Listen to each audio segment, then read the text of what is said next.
The Grand Council of the Galactic Confederation sat in stunned silence. Admiral Vorn, a tall blue-skinned being with 4 arms, stood motionless before the projection showing what should have been impossible: a fleet of ships bearing unmistakable human design signatures. "Confirm this data," demanded High Counselor Trell, her crystalline form catching the light.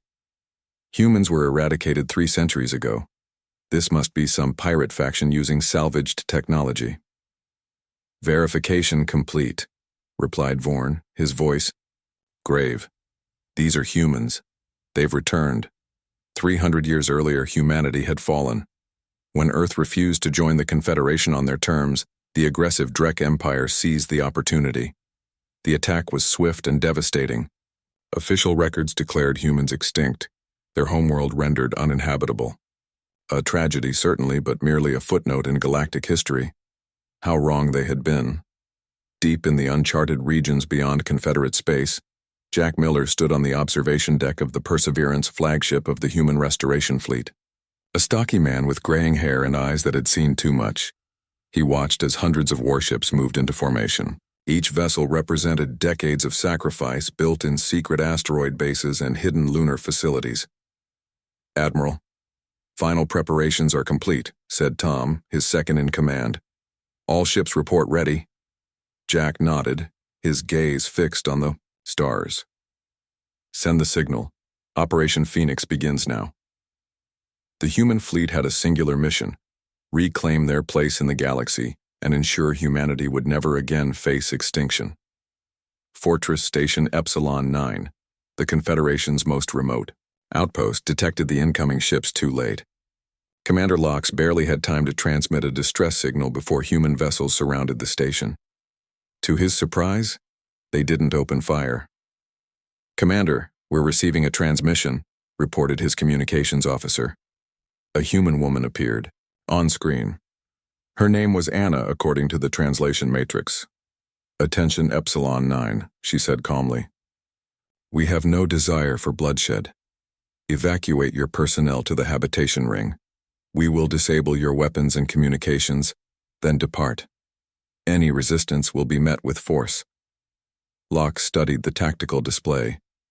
The humans had them completely outmatched. "Stand down all weapons," he ordered. "Begin evacuation protocols." Within hours, the humans had stripped the station of valuable technology and departed, leaving the crew unharmed but stranded until help arrived. News spread quickly throughout Confederate space. Humans, supposedly extinct, had returned with technology far beyond what they possessed before their fall. More concerning still, they operated with precision and restraint, taking what they needed while minimizing casualties. In the heart of Confederate territory, General Dax slammed his fist against the table. 3 more outposts hit in the past. "Weak. These humans are making us look like fools." The intelligence briefing continued, detailing each human raid. They struck and disappeared before reinforcements arrived, gradually building their strength while revealing little about their true capabilities. "What do they want?" asked a junior officer. "Survival," answered Dax grimly. "And revenge." On the forest moon of Naltor, Governor Pell watched the skies nervously. The small colony had strategic importance due to its rare mineral deposits but minimal defenses. When sensors detected approaching ships, he knew what was coming. The human forces landed outside the main settlement. Their leader, a woman named Lisa, met with Pell under a flag of truce. "Your miners and civilians will be unharmed," she explained. "We need your refineries and half your processed ore. Cooperate, and we'll be gone within a week." "And if we refuse?" Pell asked, already knowing the answer. "Don't," she replied simply. What surprised Pell was how the humans operated. They worked alongside the colonists, teaching them more efficient mining techniques in exchange for resources. When they departed, the colony's production capacity had actually improved. Word spread among the outer colonies. Cooperation with humans brought benefits. Resistance brought swift defeat. In the grand halls of the Confederation capital, panic grew. Humans weren't just raiding, they were building alliances with disaffected member worlds and enslaved species. Their influence expanded through trade as much as military action. We should negotiate, suggested Counselor Mira. With savages who refuse to accept their proper place? Scoffed another counselor. Send the fleet. Finish what was started centuries ago. The Confederate Armada, 2,000 ships strong, departed to hunt down the human forces. They found them waiting at the edge of an asteroid field, a much smaller fleet than intelligence had suggested. Admiral Vorn smiled. The humans had finally overreached. All ships advance and engage. As the Confederate fleet moved forward, sensors detected energy surges throughout the asteroid field. Hidden emplacements activated, revealing hundreds of automated defense platforms. Behind the asteroid field, spatial distortions formed as the main human fleet emerged from jump points. They had walked into a trap. Jack watched from the Perseverance as the battle unfolded. Transmission to the Confederate flagship, he ordered. Admiral. Vorn appeared on screen, his expression tight with fury. Your fleet is surrounded, Jack stated calmly.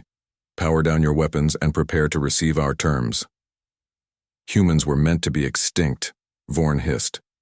You should have stayed hidden, in whatever hole you crawled into. Jack's expression remained impassive. We never stopped watching. We never stopped learning. For 3 centuries we rebuilt while you grew complacent. Now you have a choice. Acknowledge humanity as equals and help us reclaim our homeworld, or face what happens when you corner a species with nothing left to lose. After a tense silence, Vorn gave the order to stand down. 1 year later, Earth began its long healing process. Confederate terraforming technology, provided as reparations, accelerated the planet's recovery. Human colonies flourished throughout former Confederate space, now reorganized as the Galactic Alliance. Jack stood on a hillside overlooking the first new city on Earth, watching construction drones work alongside beings from a dozen different worlds. Anna joined him, carrying reports on the latest diplomatic progress. The last holdout worlds are requesting membership in the Alliance, she said. It seems everyone wants to be on the winning side. Jack nodded, his eyes on the horizon.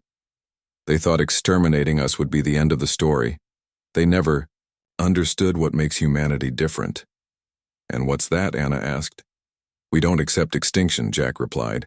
Not while a single one of us remains to remember what we once were and what we could be again. In the skies above, ships from across the galaxy arrived, bringing resources and technology to the world everyone had once believed lost forever. Humanity had not only survived, they had returned stronger than ever before, ready to help forge a new era of genuine cooperation throughout the stars.